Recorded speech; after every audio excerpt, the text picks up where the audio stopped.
Hello and welcome to Women's Biz Podcast. I'm Annie Gibbins, founder and CEO of Women's Biz Global, and I invite you to get comfortable and listen in on candid conversations I have with fascinating women from around the globe. Business leaders, entrepreneurs, humanitarians, athletes, and a whole lot of regular people. Tune in as they let their guard down and open up on aspects of their business and life journey, how they measure success, and what they have learned along the way. These conversations aim to inspire you to embrace opportunities and possibilities beyond the limits of your imagination. Reclaim your power, strength, and vulnerability. Stand in your truth and propel yourself towards the life you dream to live. Hello and welcome everyone. Welcome to Women's Biz Podcast. Annie Gibbins here, always a favorite time of my week to be sharing with you.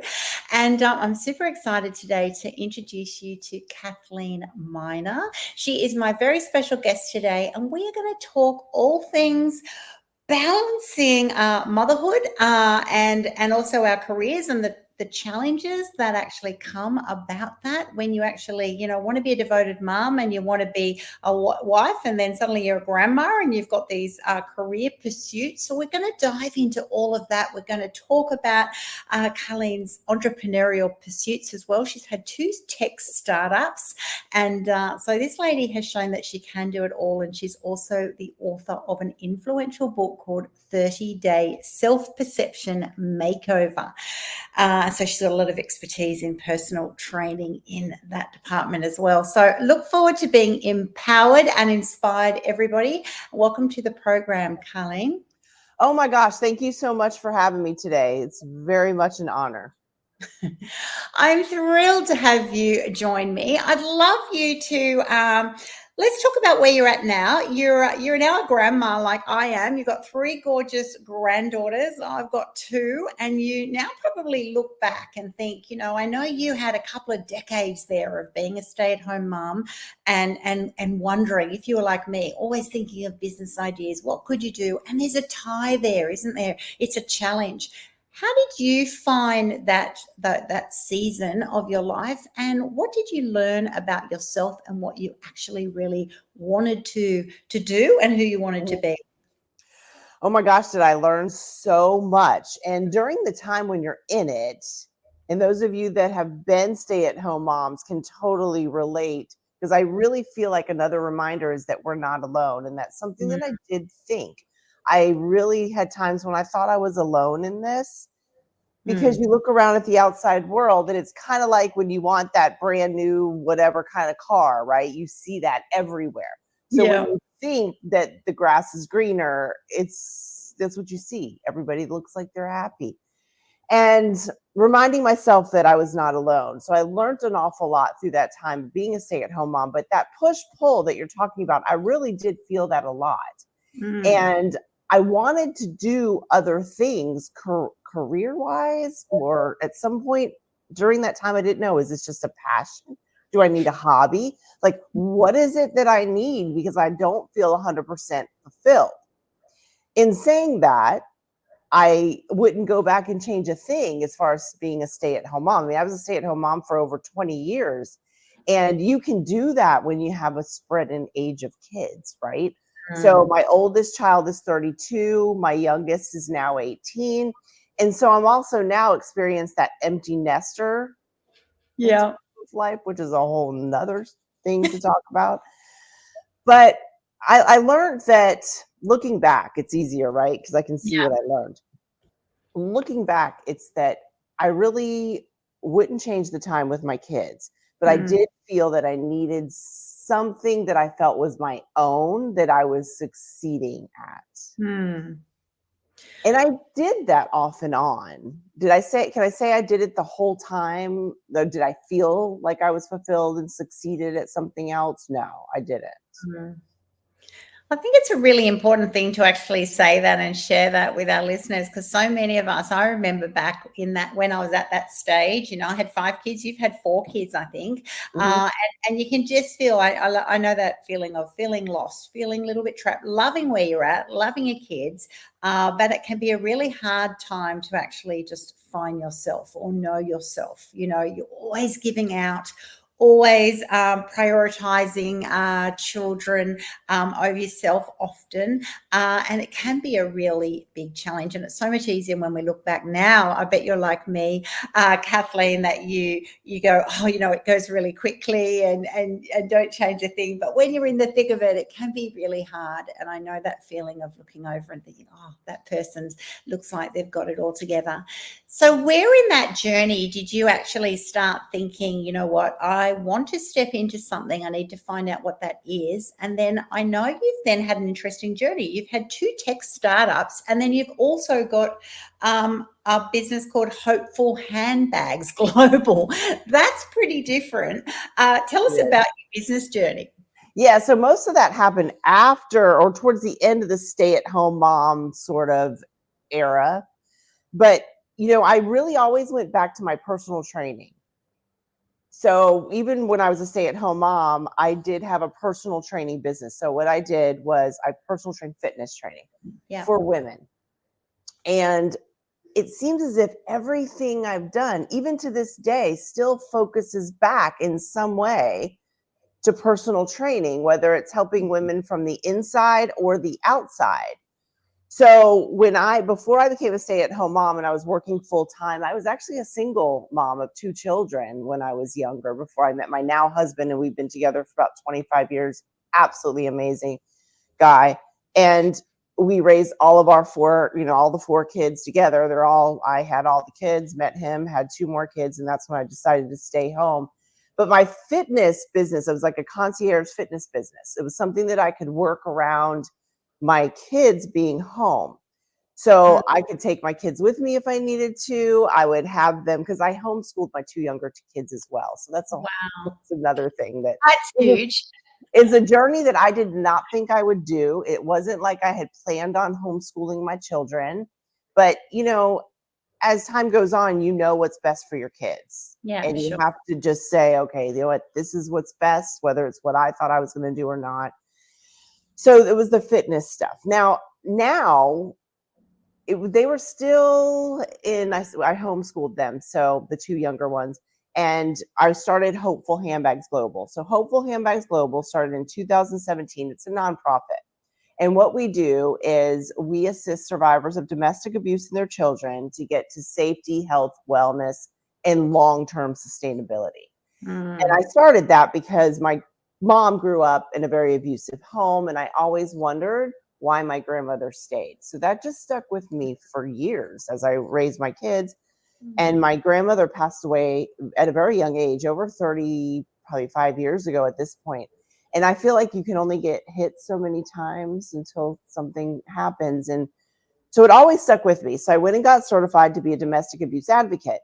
Now, that did give me that feeling of, okay, I'm learning something, I'm moving on, I'm able to help other people while I'm still a stay-at-home mom and homeschooling children.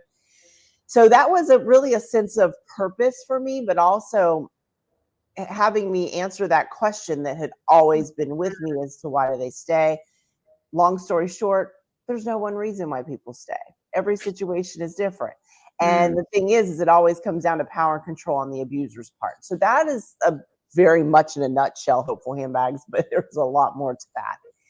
And the tech, so that, where am I now? I am the co-founder of 2 tech startups, and that is what I work on. The site Hopefull Handbags is still going strong global. We have an amazing volunteers that keep everything running. But a couple of things with that one. One, I have a very good friend of mine who very much helps women in business. And between that and the book that I wrote and me helping women from the inside out, you always have that connection. You know exactly what I'm talking about. You're helping somebody with one thing, but it leads into something else. So even though I was helping people with fitness, they talk to you about everything. How are you feeling? This is the business I want to do. and you just give them from your experience the things that have helped you and not helped you. So we created a blogging site because we wanted mainly women, but this is open to everybody, not just women, to be able to write down their expertise in a short blog form, but be able to be picked up by search engines. So that's the key right there. Mm. Is all of our stuff gets lost. I feel like a lot of times our stuff gets lost because there is a sea of millions of people out there trying to get their information out. And, before my fitness business went online, that was before I was in the online space, because that's not what we did, right? We didn't have online stuff. We didn't have social media. And once it did, started noticing things get lost. So that is one of the tech startups. And I say startup, but it's going really strong right now. It's absolutely amazing. We have some amazing SEO that's going on in the background that we've worked with the developers to make sure that it happens, so that when you put your blog out there, if you share it out on a couple social media sites, besides the work that our system is doing, you're going to 10 times those views. They just start racking up because people are actually searching for those keywords. So there's all that, which I didn't know anything about tech before this. I'm going to say I had no idea. So if you would have asked me 3 years ago if I would do anything with tech, my answer would have been, I don't know what you're talking about. Probably not, because I really don't really care for tech. Yeah. The other thing, which is done and we have not officially launched yet, really just because of the busyness of the other startup, but it's for kids. I am very passionate about keeping kids safe online. And we have a lot of creative kids out there. They would like to show their stuff. So, right, so they're doing their expertise and their hobbies and their passions, and they're putting it out there on YouTube. Well, the problem comes in when you've got your grandkids, like in my case, in your case now, and they turn on YouTube. In the middle of that video is some ad that is totally inappropriate for their age. That's a problem. And if I hadn't seen it for myself, I maybe wouldn't believe the things that these kids are seeing. So this is a platform that you have to be 17 and under to be on. Your parents have to, verify that they're your parent. And there's a lot of safety things in the background. But it also allows the kids to become entrepreneurs. So because they can get tipped, they can put a charge on their video if they want, like they can do whatever they want. So it kind of gives them a hand in to being an entrepreneur, but yet you're not going to have any of those ads popping in. The parents have access to all comments, everything else. So, getting creepy people to stay off of there is really our goal. And that is why we verify users and creators. So that's just a small glimpse too. Now, ZZ Adam is the name of the blogging site. It's also an app. That's another thing that I learned about was apps, how hard it is to get an app. People say it's easy, but it depends on what category you're in. So we're like in a social media type category because it's blogging and it's a social thing. So they put you in the same boat as Instagram, Facebook, the other bigger. And so the parameters be able to get your app on there, which we did. So we succeeded at that.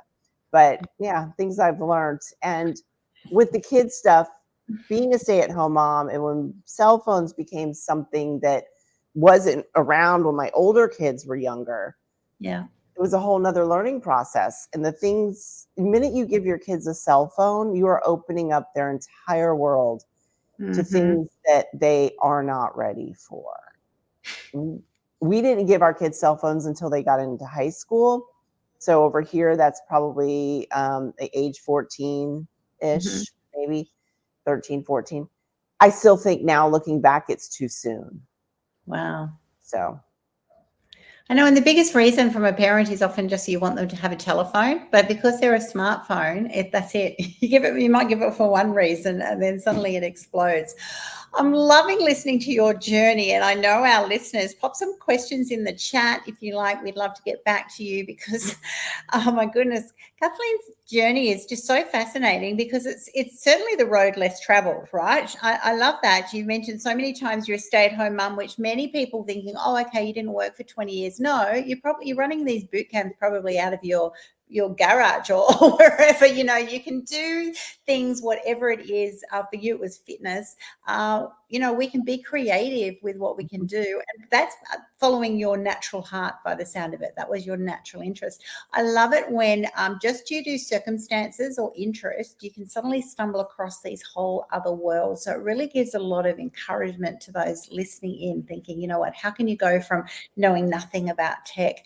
Because probably it's a mindset shift, isn't it? You weren't thinking you're getting into some tech. You're actually solving a problem about getting seen, for getting your blog seen, right? That's what I'm hearing. You're actually going to result, and it happens to be tech, rather than going, I'm a tech expert. It's a totally different way of approaching things. The same as the domestic violence. It's like, you're on a journey, you're on a personal path to find out more, so you relate and understand, your family history and situation, and those who you come across who are also suffering in this way. And through that, you can then find ways to help them, right? Which can be handbags, could be anything. I love that. I absolutely love that. Absolutely. So with the handbags, just to briefly tell you how that came about, my grandmother always had her handbag. And so when she would leave here and there, that's always what she took. So we started collecting once loved handbags and filling them with necessities and things to make women feel amazing, and started donating them to the domestic abuse shelters and to the women that were starting to come to us for help. So that's really the base of what we do. And it also allows the communities to be able to help in a way that's easy. So what woman doesn't have a once loved handbag that they're ready to pass on to somebody else for them to enjoy, right? So it also, we all want to help. We just don't know how sometimes. And it gives that, but more importantly, it opens up the conversation regarding domestic abuse. And that's really a conversation piece. And then from there, we find out where people are, meaning where are they in their journey, because it's always different. Sometimes they're still in the abusive relationship when they contact us. Sometimes they've left, but they don't even know where to go from there. And so we pick up wherever they are, and we have our programs in place.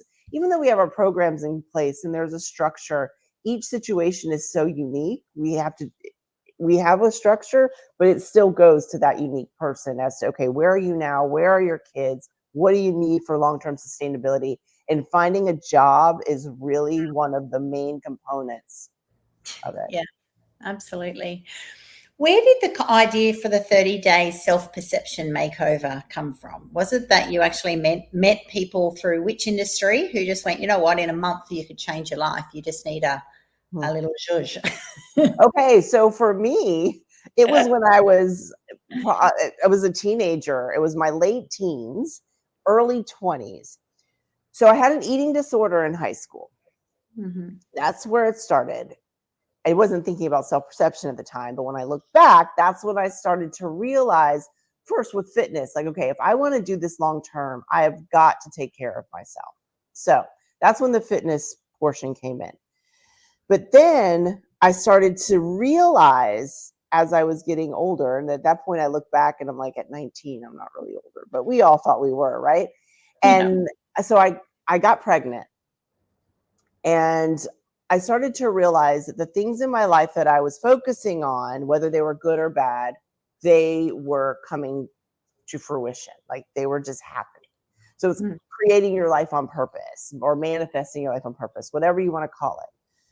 But the one thing that I wasn't working on was myself. I still had a low self-esteem. I didn't have much confidence, even though I did in certain areas. So some of you might be able to relate. Like when it came to getting a job and working, like I'm very confident about that. I'm a very good worker. I know when I want to work my way up. Like I know what I want to do. But I would look in the mirror and say, oh my gosh, I would look at every single thing that I thought was wrong with me. And that's what I focused on. So then I started to think, okay, well, if the other things are going well in my life, then I need to start changing my mindset. Now, these days, that's like everybody talks about it. But now we're talking, I'm 52 years old. So we're talking like over 30 years ago, where people weren't talking about this stuff. And so I thought, I've got to start changing what I think about myself. So I started talking to myself about myself. I literally did in the mirror every single day. Yeah. And I started to notice, I started to feel better about myself, and other things started to change around me. So that's where the idea came in. Okay, my self-perception makes a big deal here. It's a big difference. So then after I had my child, and I was working full time at a medical facility here in the US. It's very world renowned. And I worked my way up to supervisor. I was a go-getter. Yeah. And I started personal training women after work because I needed more money. At this point, jumping ahead a couple years, I was a single mom of 2 children. So I started personal training women after work. I could bring the kids with me. And I started to realize that these women, I was helping them become like whatever they wanted on the outside. Like they looked amazing. They were eating right. They were doing the right workouts, but they still weren't happy. Mm. So then I started just introducing it to a couple of them and saying, hey, listen, how about while we're working on your fitness and getting you in the best shape so that you feel amazing, like, why don't we really try something? Start working on your self-perception. Of course, a couple of them at first look at me like, you're crazy. Like, I don't need help with what I think about myself. And so we did. Almost all of them agreed to it. So I started working on the things I was working on with myself, with them. So it was part of like the session. What do you really think about yourself? Okay, how do we change that mindset?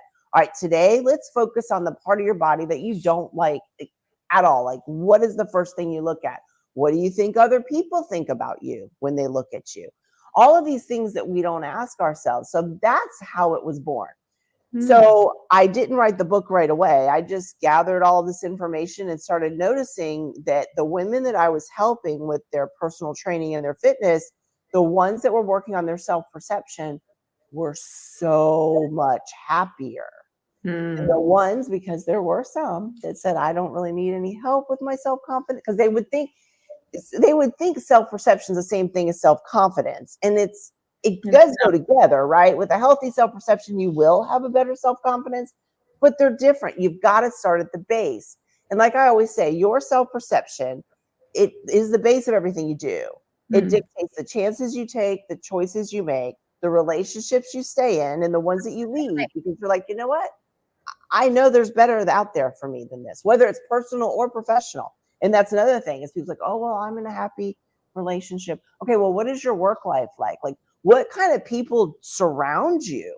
And that's another thing. When you have a healthy self-perception, the people that surround you, and I even use this as an example, you're an amazing person. You have a great, reputation for being a great lady and a great mom. And so these are the people that come into your life, right? So here we are. And I think that is what people need to realize is when they have a healthy self-perception, the people that are around them might start to kind of scoot away a little bit that aren't really meant for them in their lives. And people have a hard time with that too. So those are things that we talk about in the book. When people start to veer away, it's actually you getting what you asked for. So you want the right people to come around. Let them, don't run after them. Now they may change, they might come back. I mean, but we always really have to focus on ourselves first. And so during my stay-at-home mom years, that is something I always referred back to was my self-perception. When I started feeling like I was getting into a funk, when I started to realize that, oh gosh, these people that are coming into my life, they're talking about other people all the time. They're always like trying to keep up with people. And because I had worked on my self-perception before, I realized that when things like that start happening in my life, it's not anybody else's issue but my own. So I have to look back at, okay, what have I changed on my mindset? Like, what am I doing that's making and allowing all of these people to surround me that I don't feel good about? And then, so it's a process. And even my own book, so it's 30 days. Now, you do have to keep up the stuff after 30 days, but I promise you, you will start to see a change. I promise if you do it, things around you are going to start changing in the way that you wanted it to. I do my own book every 6 months. Every 6 months, I do another 30 days. And that is because it takes about 5 to 6 months for the outside world to start seeping in on us again, right? And saying, us subconsciously listening to what other people are saying. And with social media, we are getting so much information bombarded at us that we didn't get before, right? And I don't think these people in these decades that are growing up realize that if you or I wanted to know what was happening, we either had to get the newspaper or sit down for the 6 o'clock news. Like, we had to look for stuff. Exactly. Right? Yes. And or even with these teenagers and the things that are, oh my gosh, the elementary school kids, which are the young kids, and the things that they know that it wasn't even on my mind. Like, it wasn't even, but things are being bombarded at us. So as far as your self-perception goes and believing what other people are saying and taking it in as your own, it's happening faster and faster these days because we just are getting so much information bombarded at us. And we put it on ourselves and it piles. Exactly. I think for all of us, and particularly our listeners, it's always good to just have a time, whether it's monthly, every 3 months, every 6 months, to actually just have a stop and a reset, and to be able to, allow yourself that time, those different questions you might need to be prompted to ask yourself, suddenly have a little look around and go, yep, is this, you can go and say, oh, I'm happy, I wouldn't change anything. But, you can do that while you're busy and you think, oh, well, I've got no time and surely I am. Whereas once you actually step back and start asking yourself some key questions, it is amazing how much stuff, I agree, it just infiltrates your life. Or we accept things that we probably wouldn't have, better judgment, and then you kind of can think, oh, well, I might as well, can't do anything about it now. Yes, you can change anytime. So I encourage all of you just to be at the ready, and I love that. I love talking about your journey because you've done so many different things, and it is interesting when you're our age looking back, and I'm looking now on kids and screens and how much they absorb, and how important, more than any time in history, to have a real filter, a grounding and a filter on the things that they absorb, and a questioning mind, and actually more time. I think they're going to need more time to actually stop and reset, recheck. And so important to have those people around us, to be able to help us make those decisions. I'd love to just finish up talking about one point of interest. Is you've done a few projects that have been passion projects, I'll call, but then you've turned them into a business.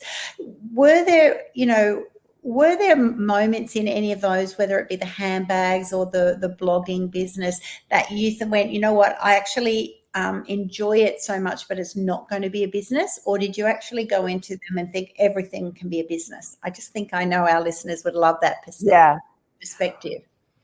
Yes. Well, the fitness one, I didn't really think of it as a business at first. I just started to work at gyms because I couldn't afford to join a gym at that point, because I was a single mom of two, barely making ends meet, even though I was working a full-time job and 2 part-time jobs. And then I really loved it. So I started thinking, people started asking me, do you do this on your own? Would you come to my house? And that's how that started. Oh, there's a need for this, and I actually really enjoy it. And I can get paid a whole lot more if I do it by myself rather than going to the gym and being an employee of them and training people. So that's how that got started. All of them, though, I didn't think of it going in as a business. I didn't. Even the handbags, it wasn't a nonprofit at first. It was just, I'm going to gather handbags. But it started to pick it up where you start to think, okay, if I'm going to get more donations in here legally, I have to become, at least over here in the US, it's called a 501c3. I have to do something with this and become an official legal nonprofit. So not all of them have. As far as the blogging goes, that one I kind of went in thinking, this is probably this needs to be a business, because, these days with tech and apps and things like that, because with a business, you also have to have insurance. You do have to cover yourself. So there's a lot of things that do go into business that I think are worth it if you love it. Yeah. You can do things on the side and behind the scenes, which is fine. But once you're working with people, I think you really have to realize that I always take the air of precaution and making sure that I'm covered with the background stuff business wise. So I think it's important to do that. But I think you can do whatever, you don't always have to have something that's a passion project that turns into a business. I mean, there's things that I love to do. I love to do DIY projects and house stuff. Like that is one of my favorite things these days, but I don't see me turning that into a business. I could, because I think I'm pretty good at it. But then again, it's not something that I want to do. I want to keep that. I think everybody just needs to realize that wherever you are, you're meant to be. And as long as you keep your options open, meaning know where you want to go. We talk about that in the book too. Know where you want to go, but know that, as you've heard many times, it's the journey that gets us there. And sometimes within that journey, we find a different path that we're like, oh, this actually sounds better to me. But to you stay-at-home moms out there, really treasure the time, as you said, because it does go by fast. Working moms too. I was a working mom too for years of 2 children when I was single. And I found that to be hard as well, because you want to be with your kids. You want to spend more time and you're busy. But even when you're a stay-at-home mom, you're busy. I was busier being a stay-at-home mom than I was working. And tell you that that's the truth. Yeah. And that is because you're on 24/7. When I was working full time, I could go in my car and sit down for my lunch break and nobody was going to bother me. But at home, it wasn't the same. And you're emotionally connected to your kids, right? So the employees that I had, as much as I loved them, their issues, they weren't really affecting me like my kids' emotional issues did. So you get a little more emotionally worn out too. You sure do. Oh my goodness, we're at the half hour already. I can't believe how quick our chat has gone. We've had an amazing discussion. Thank you so much for being on Women's Biz Podcast, Cathlene. Loved your journey and love you, our beautiful listeners. Make sure you keep popping those questions in the chat. Cathlene and I can come back and answer those after the show. And so some of you are watching on YouTube or LinkedIn Live. So, hello to you. Most of you are on our audio platforms, and we love you so much. So share this episode with your friends. So wherever you're at the moment, I love it that every single conversation every week, different women around the globe doing things their way, sometimes by choice, sometimes because life happens.